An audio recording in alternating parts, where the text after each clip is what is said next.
өзү мага келип жолукту. Кара тоору, кулагы делдей, Жүдөп өзүм. мойнунда мындай чынжырлар. Гүлчүм карап алып. Көрсө, Султан деген оңбогон жигит. Бир ай 2 ай жок болуп кетем. Анда бабник болчу, ушундай. Бирок эми ойлогон эмесмин ал кезде. Сага арнадым деп ырдап берди. Өткөн күндү олтурам эргеп бүгүн. Аселямды абдан катуу сүйүп жүргөн кезим.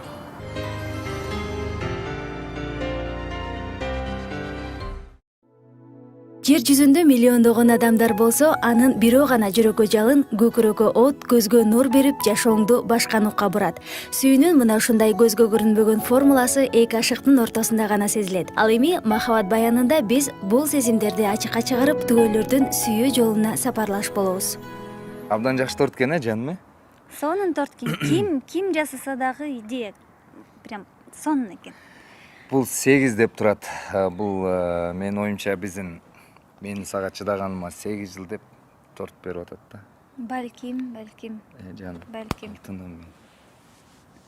Бирок бул 8дин мааниси өтө көп, терең Деп ойлойсуз? деп ойлойм. Анткени 2018-жыл 8 жыл болду экөөбүздүн үйлөнгөнүбүзгө. Дагы эмне 8 сентябрда үйлөнгөнбүз. Мынакей 3-8. Алтыным. 8 күндөй тездик менен өткөн 8 жыл аралыгында белгилүү ырчы Султан Садыралиев жана анын жубайы Асел бири-биринин сезимдерин сындан өткөрүп, туруктуулугун далилдешкен. Өйдөдө өбөк ылдыйда жөлөк болгон жуптардын махабаты мындан бир канча жыл мурда окуучу кездеринде башталган. Биринчи жолу Аселди мен ошол Казакстандан Таласка окууга барганда 9 класс, 8 классымда, 9 классымда көрдүм, 9 класста көрдүм. Ал анда 7 окуучу Асел. Ошондо биз жаш таланттарга катышып бийлеп, мындай кыздар менен, топ кыздар менен бийлеп жүрчүбүз. Анан ошол кезде репетиция болчу да, даярдануу. Анан бир эжебиз айтып калды, ушундай Казакстандан бир бала келиптир, биз менен кошулуп ошол конкурстарга барат экен деп. Анан биз болсо чогулуп эмди баарыбыз репетиция кылып атканда кирип бардык. Ошо биология кабинетинде болчу, кирип барсам эле бир кичинекей, бою кичинекей, кара тоору, кулагы делдең ушундай бир бала экен. Домбурасын көтөрүп алып, үнү да андай чыйылдаган ушундай үн болчу. Бир өзгөчө мындай таасирленчү үн болчу да. Анан кийин ошондо биринчи жолу көрүп таанышканбыз. Баарыбыз жаш таланттар конкурсуна катышчык, Аселдер бийлечи. Анан ошол конкурска баратып, мурун зона, район, область, республика болуп бөлүнөт го. Ошондо зонага барып, зонада ошо эмеде болчу. Кырказык деген Таластын айылында. Анан ошол жолдо баратып, аябай кыздардын арасынан эң жагымдуу көрүнгөн көзүмө. Бирок эми ойлогон эмесмин ал кезде ошо менин келинчегим болуп калат, менин өмүрлүк жарым болуп калат. Эмнегедир ошондо топ кыздын арасынан мага гана тийишип, мен гана мындай тынчымды ала берчи да. Тийишип аябай мен отуруп. Ал бул болсо мен жаңы эле Казакстандан келгем, колумда домбурам бар, аны казак койчу деп мага аябай ушинтип намысыма тийип. Анан экөөбүз аябай көп урушчук. Негизи элечи. Анан сүйүүбүздү, мен сүйүүмдү ошентип билдирген окшойм да ошол маалдачы баягы тийишип. Анан бир күнү токойдон ата-энелер салып берет да бизге. Эртели кеч келип каласыңар, курсагыңар ачат деп. Бир жумуртканы, картошканы кууруп берип, ошентип көтөрүп барсам, токойго келгенде менин баштыгымда эчтеке жок экен. Көрсө, Султан деген оңбогон жигит барын жеп койгон экен да, тиги конкурс учурунда элечи. Анан ошондон баштап анан экөөбүздүн тирелишибиз башталды. Андай кичинекей кыз болчумун да, көп мындай жиним келип, ушундай бир кыжаалат болуп, ушинте берчимин да. Ошо көзү абдан жаккан кыздардын арасынанчы. Эстеп калгам ошонучу негедир. Анан баягы өзбекче бир формалар бар болчу, ошону кийип алып деп эле кыйкырып бийлеп калчучу. Гүлчүм карап алып. Ошентип таанышканбыз экөөбүз. кичинекей чагыбыз мындай уруш талаш менен болчу да. чындыгында бул сүрөттө Султан мырза артта турган кичинекей бейчи кыз келечекте жубайы болоорун аңдабаган. Мен 10 класс болгон кезде Асел 8 окуп жүргөнүндө нарынга которулуп кетти кайнатам. Ошо менен булар нарында жашап калышты. Ошол кезден баштап экөөбүз көрүшпөй калдык. Убакыт өткөн, арадан убакыт өтүп, мен бир 9 класстарда ошо Султан нарынга келди. Ушактан кайра жолуктук. Өзү мага келип жолукту дей берсең. Ошол периодда башкача сүйлөшүп калыптырбыз. Мындай чоңоюп, кичине мындай жетилип дегендей. Кандайсың, нарында окуп атам, ушундай Чкалов мектебинде окуйм деп калды. Анан деп жакшы деп. Сылык мамиледе сүйлөшкөнбүз да, биринчи мындай же алыстап, жердештик мамилебиз эме болуп күчөгөнгөбү. Ошол. Байоо мүнөз балалык кез мына ушундай кызыктуу күндөр менен коштолсо, бой жетип чоңойгон курак өзүнчө бир тарых. Кийин 11-ди бүтүп мен 11 классты бүтүп 1 курска бияка келгенде, баягы өзүңнүн Таластын Алексеевкадагы балдарды издейсиң да, табасың. Анан Султан деген кайнагам бар. Менден 1 жаш кичүү, улуу, 1 жаш улуу менден. Анын да аты Султан. Аселдин бир тууган байкеси. Анан ошого Султандын үйүнө барып калдым. Аселдин үйүнө, то есть. Анан барып калып, Султанга айтып калдым. Жай мезгил сентябрь болчу, анан жаңы студент, күн ысык болчу. Анан өзүм кичине жүдөп калган элем ошондо. Баягы жаңы студент болуп, анан Султанга суу алып чыгып берчи үйүңөн дедим. Десем, үйгө могайга чыксаң, үйдө Асел бар, суу сурасаң берет деди. Анан көтөрүлүп, кайсы этаж экени эсимде жок азыр. Анан көтөрүлүп бардым дагы ошол бир 3-же 4-нче этажда, анан барып такылдатсам, эсимде бар ошол кийими. Ошол халат эсимде аябай калып калыптыр. Анан суу алып чыгып берди, ошондо да абдан жакты. Бирок анда негедир азыр чын признавать этип турган болсом, ойлонуп койдум да. Анда деле жакты да, бирок мындай бир табып алып, деле телефонун табып, анда бул эмеге каникулга келген кези болчу да, школдо окучу. 10 класс окуса керек. Анан мен эми предложение кылсам, баары бир макул болбоорун билдим да. Өтпөйт да табарымчы ал маалда. Өзүм жаңы келсем бул калаага, анан жүдөп өзүм тиги жада калса ошо сууну комоктан сатып алганга возможность жок кез да. Мындай алгандачы ошо сурап ичип баягы кирип. Бул деле крандан алып чыгып берди болуш керек, ошондо сууну ичип. Ошондон кийин көп узабай эле Жөнөкөй жигит деген ыры аябай шаңдуу хит болуп аткан учур болчу. Анан Орто Советский базарга кирип калдык бир дос кыз менен. Анан кийин Султан астыман чыгып калды.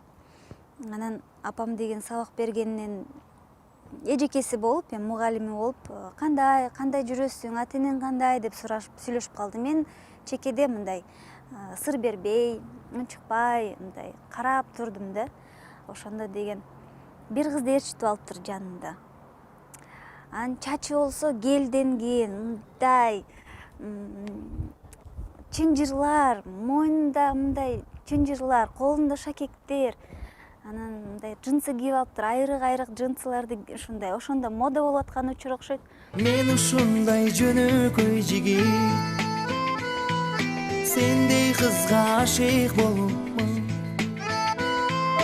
Көктөгү жылдызды, каршы кондузду, жете албай мен арзу кылыпмын. Аселди көргөн жокмун биринчи. Кайненемди көрүп калдым. Кайненем болсо ошол школдо окуп жүргөндө мага физика сабагынан берчи. Анан кандайсың Садыралиев деп калды. Анан жакшы, саламатсызбы деп сүйлөшүп калдык. Ар жакта кийим карап ошо Асел жүрүптүр. Анан кандайсың деп Асел экөөбүз сүйлөшүп, ошондо абдан уже жакты. Аселдин да мага көз карашы бөлөкчө болду. Мен байкадым аны.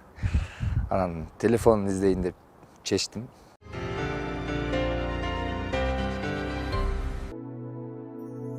Жүрөктө калган сезимдер жигитти тынч уктатпай кайра жолугушууга түртөт. Ошондон кийин эле мага көп узабай чалды. Телефон номери до сих пор эсимде бар, 88 12 12 деген номер болчу, 555. Ошол күнү деп сабакта отурсам Султан деген чалып калып атат. Телефонду көтөрүп ким бул десем, Мен Султанмын десем, кайсы Султан дейт. Эми фамилиямды айтырбай эле койчу. мен да настаивать этип, жок айт деп атам да. Анан эми Садыралиев мен дейт да, тим эле айткысы келбейчи. Анан Мен Султанмын кадимки эле, айылда домбура чертип урдачу элем го. Фестивалда чогуу жүрчү элек го деп баягы тамашалап калдым. Сама кандайсың?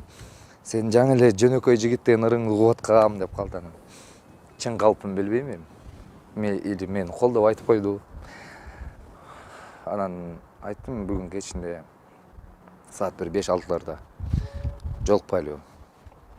Шыр элечи. Десем, ал деле шыр эле давай деди. Ошо менен экөөбүз У друзей деген Советский көчөсүндө 9 микрорайонунда бир кафе бар болчу. Ошол жерден жолуктук. Анан мен деген бир 2 саатка кечигип Султанды көбүрөөк күттүрүп койдум окшойт го. Мен келсем нары бери басып, сен келгенче канча деген адам менен сүрөткө түштүм, көчөдө сени күттүм деп мени ошентип айткан да. Анан отурдук, ошол эле күнү экөөбүздүн мамилебиз мындай курула баштады, мындай фундаментибиз башталды да. Ошол жерден айттым, сен менин аялым болосуң эми. Мен сени алам десем, сен күндө ушинтип айтсаң керек кыздарга деди. Жок, мен айтпайм, мен сага айтып атам муну деп баягы айттым десем, ишенген жок. Анткени мен билчимин, Султан мектепте жүргөндө деле жаш болсо дагы 5-6 кызды жанына ээрчитип алып жүрчү да. Анан аябай орусча айтканда бабник болчу, ушундай кыз жандуу болчу да. Анан кийин дагы бир кызды ээрчитип алган экен жанына, бул орусча айтканда в своем репертуаре деп ойлоп койдум. Ошо менен экөөбүз жолугуп, кайра жолукпай, мен ал кезде аябай гастролго көп чыкчумун. 1 ай 2 ай жок болуп кетем. Кайра пайда болом, кайра чалам, кайра жолугабыз. Ушинтип отуруп бир 2 жылдай сүйлөштүк. Жубайлардын бири-бирине болгон ашыктык сезими кандай гана курмандыктарга алып барбайт. 2 жаш эсте калган эрдиктерин эр күнү менен эстеп отурушту. Москвага баягы кыргыз бир туугандарга концерт коюп барып, мисалы 9-унда концерт койсом, 11-инде Питерде, да? Анан 10-у бошмун. Анан буга чалып мен сонун шоколадтарды алып койдум десем, мен жегим келип атат ошо шоколадтарын дейт. Анан бир күндөн кийин перерыв болуп, ортодо убакыт бар, Питерге учмакта, Питерде концерт болмок. Султан деген концертин бүтүрүп, Москвадан мага учуп келип, бир күн болуп, мага шоколадтарын берип, кайта Питерге учуп кеткен да.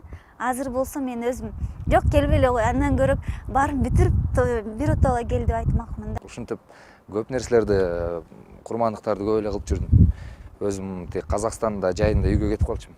Анан бул Таласта үйүндө каникулда, анан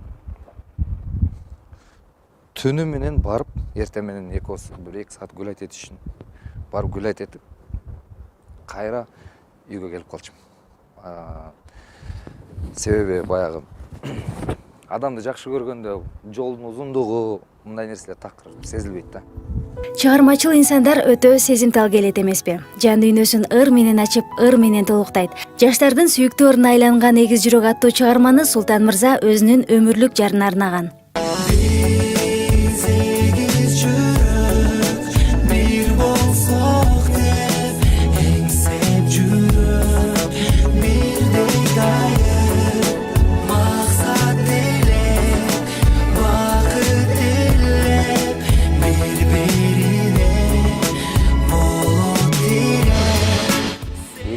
Деген ыр бул бат эле жазылган чыгармалардын бири менин ырларым арасынан.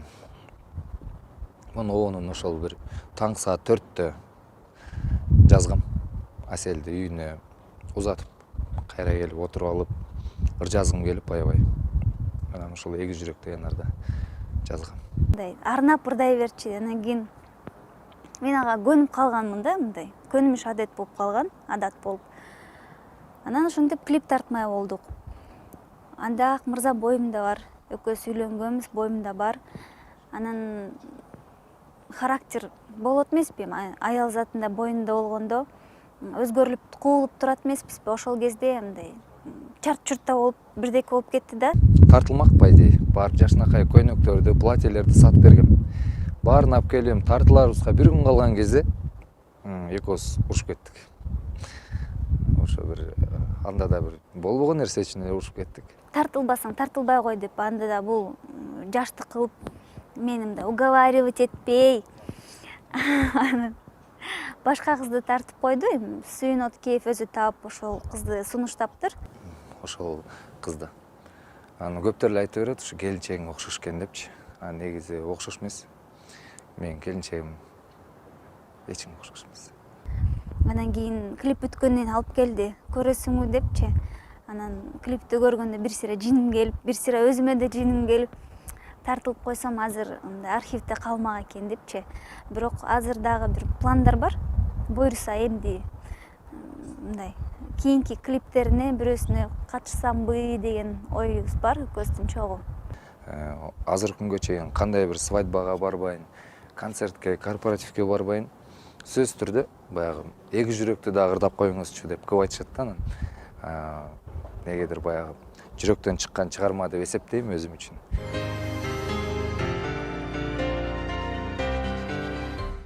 Дагы бир чыгармам бар. Акыркы күндөрү азыр ырдап жүрөм. Эме деген эме. Оону меники, сөзү Акбар Кубанычбек деген инимдики, бирок ошол ырды дагы ошол баягы Ак жүрөк деген ыр. Султан дарыланып аткан кезде экөөбүз балкондо турабыз. Ошо оорукананын балкон комнатасында турабыз, палатасында. Анан сага деген Ак жүрөк деген ырды арнадым дейт да. Мага аябай жакты. Буюрса ошого клип түшүрсөкпү деген дагы пландарыбыз бар. Мүнө жылып, саат сызып, ирмеп күнүм. Өткөн күндү олтурам иргеп бүгүн. Сен кол сунсаң өмүрдө бир болууга, сага бакыт сунганга мен милдеттүүмүн.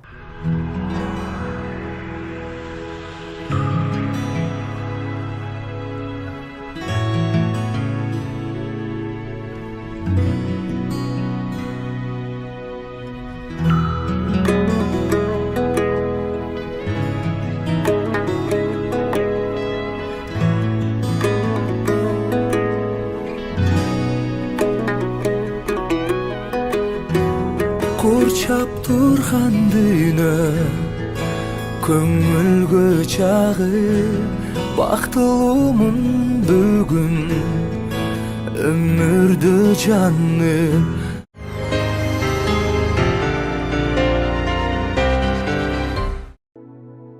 Мына ошентип эки жаш үй бүлө курууга бел байлап, чоң турмуш жолуна аттанышат. Ата энем менен сүйлөштүм. Ушундай үйлөнөйүн мен деп.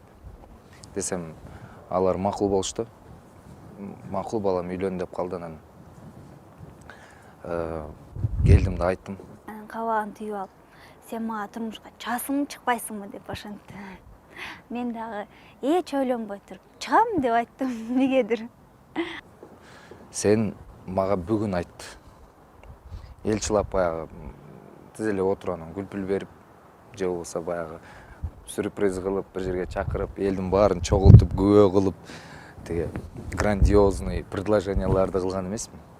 Жөн эле машина менен келип, отургузуп туруп айткан кеттик. Айылга жүр.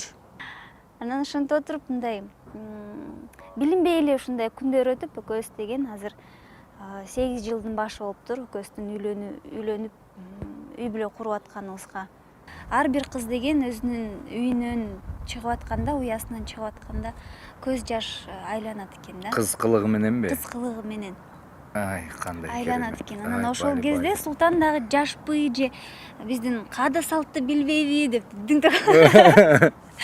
эмнегедир мага мындай караганда мындай тарынуу сезим болгон. Сен мага турмушка чыккың келбей аткан окшойт, эмнеге ыйлап атасың депчи. Анан өзүм деле билбейм, ушунда толкунданып, элдин баары көз жашын агызып, апам мындай титиреп көз жашын агызса, мен да ошого как будто согушка алып кетип аткансыз сен. Ошондой мындай сезимдер пайда болгон да. Анан ошентип бардым келин болуп. Негизи мен өтө эрке келинимин. Мамама чоң рахмат, ушинтип эркелетет, мен өзүнүн кызындай. Султан эрке баласы, мен эрке келини. Казакстанга барсак дагы коноктой болуп барып кетип калабыз. Бияка келсе да коноктой күтүп алып кайта жөнөтүп жиберебиз.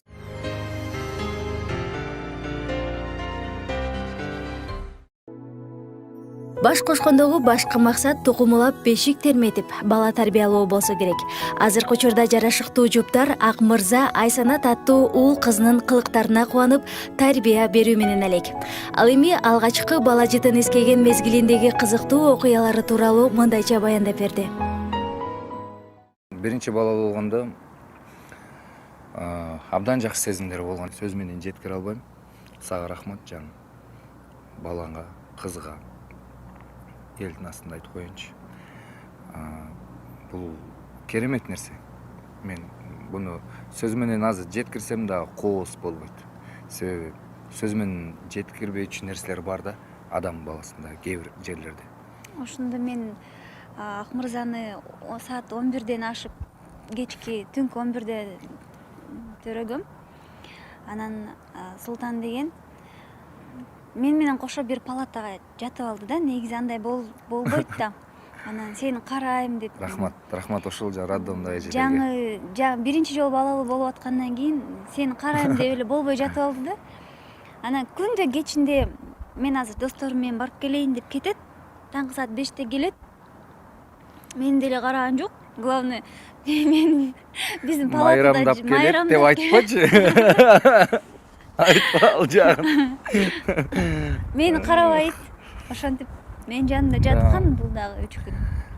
Астагфиралла. Буга тамашалап айтып койгонмун да. Киндигин өзүм кесем баламдын депчи. Десем бул эми баягы атасы айтып атат деп чын кабыл алып Туура турду. кабыл алып мен. Мен өзүм коридордо баягы балалуу болуп антип жүрсөм, врачтар келип алып, медсестралар келип алып, киндигин кескир көрсө, келинчегим айтыптыр төрөп эле. Аселчи тиги киндигин атасы өзү кесет депчи. Анан кирип алып, азыр ойлоном да, анан киндигин узун кесип алыппыз Ак мырзанычы. Түүнөн кесет экен да, анан еще оортуп албайын деп мынтип жай кесипчи киндиктичи. Ошентип көрсөң шар деле кесет экен да, аны мен кайдан билем. Ошентип оортуп кескен экен, ойлонуп көрсөмчү. Анан узун кесип алыпмын. Кийин баягы бүткөнчө киндиги бир 2 ай 3 ай кыйналдык. Бул Ак мырза деген ырды мен Ак мырзанын 6 ай болуп калдында, 6 айлык кезинде жазгам. Негедир абдан баягы кадам таштап алдыга өсө берген Ак мырза депчи. Элиңди сүйгөн, жериңди сүйгөн, элиңе болгон мырза. Эми баягы улуу болгон кыргыздын деген сөздөр бар. Өзү негизи көп деле ыр жазбайм. Мындай бирөө мага ыр заказ берсечи, сен ырдап ыр жазып берчи, мен жаза албайм. Өзү кээде эле жазам барда. Ошол Илхом келгенде аз жазам. Анан ошол ошолордо негеде илхомум келип аябай ошондо жазганмын. Кээде кызым клипти көрүп таарынып калат азыр. Неге менин клипим жок? Неге мен мындай? Анан мен айтам, кызым, жакында деп коебуз. Сен сулуусуң. Сулуусуң да сен деген. Сени элге көрсөткөнгө болбойт. Сен кызсың. Сени элге көрсөтпөшүм керек. Сени көлөкөгө багам. Анан өзү эми ар бир ата ушундай ойлойт. Мен абдан кызганат кызынчы. Мен ошол кызымды чоңой болсо экен деп тура берсе экен дейм, бирок убакыт деген бар экен да, өтө берет, чоңое берет. Өзүм деле бирөөдүн кызын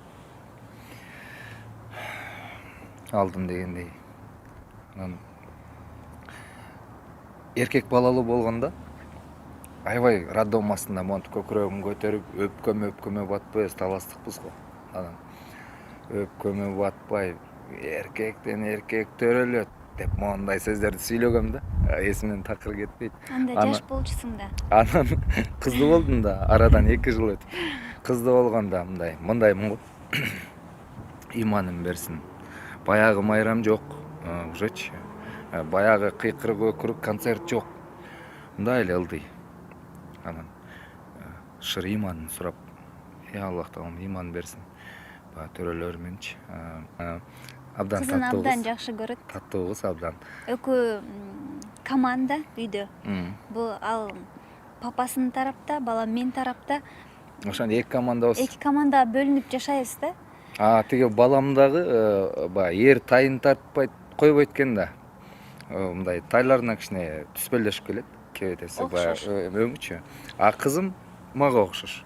Негедир анан Сенин копиямын дей берет кызымчы. Негедир Аллах таалам баягы экөөбүз тең тартынып болуптур да, экөөнү тең абдан. Эми кыялыбыз жакшы кыялдарыбыз бар. Аллах буйрса ошол кичинекей алакандай кыргыз элине бир кызмат кыла турган уул кыздарды Тарбиялап өстүрсөк, ошол күнгө жетсек экен деген жакшы кыялдарыбыз бар. Кадам таштап алдыга өсө берген ак мырза, элиңди сүйгөн, жериңди сүйгөн, элиңе болгон мырза.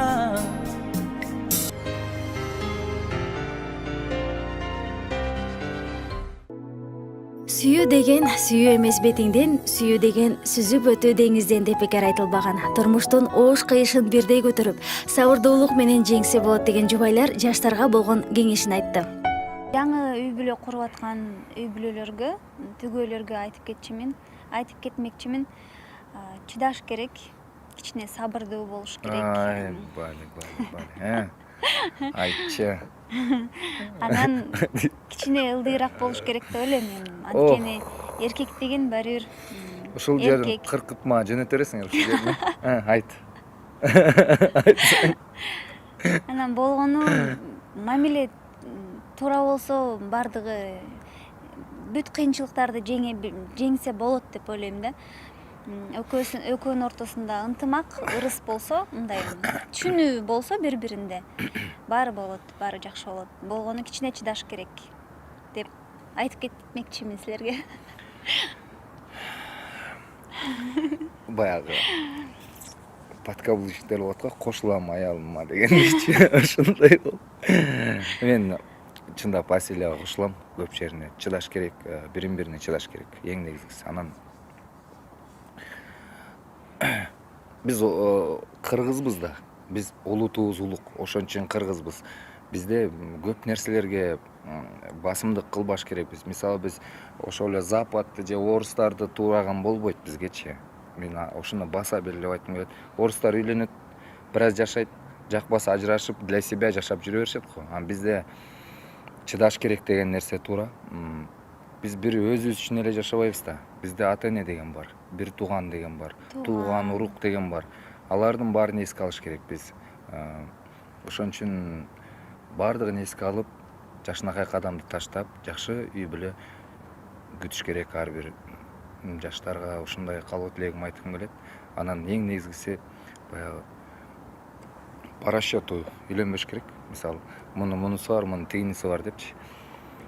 Асель экөөбүз кошулганда, жаңы баш кошкондо, мен машинам, домбурам болду. Башка эч нерсем жок болчу. Жок, машинаны да сатып жүргөнбүз үйлөнгөндөн кийин. Үйлөнгөндөн кийин саттык иши. Үйлөнгөндөн сатып Аны да сатып жибердик. Анан экөөбүз жөө эле коляска менен ак мырзаны сүйрөтүп, мен анча-мынча концерт коюп келем. Ошону квартирага төлөп, ушинтип жашап ушул күнгө чейин келдик. Азыр Кудайга шүгүр, баары жай менен болуп келет. Калп айткан менен болобу. Жакшы азыр. Пенденин оозунда болсо Кудайдын кулагында дейт. Тилегиңиздер орундалып, очооңуздардан от өчпөсүн. Ал эми махабат баянын кийинки берүүлөрдө улантабыз.